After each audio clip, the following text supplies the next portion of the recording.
Hello, this is LiquidOcelot, and I'm going to show you guys how to make a mask at home.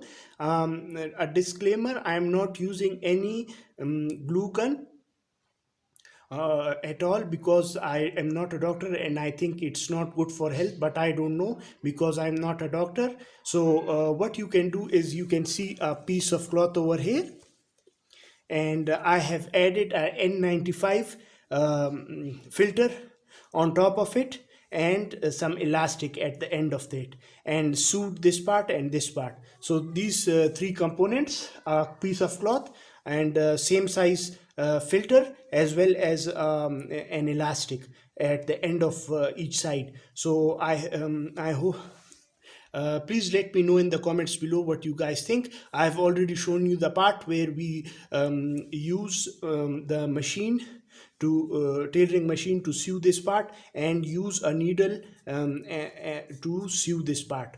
Thanks for watching. I'll be signing out. Stay home.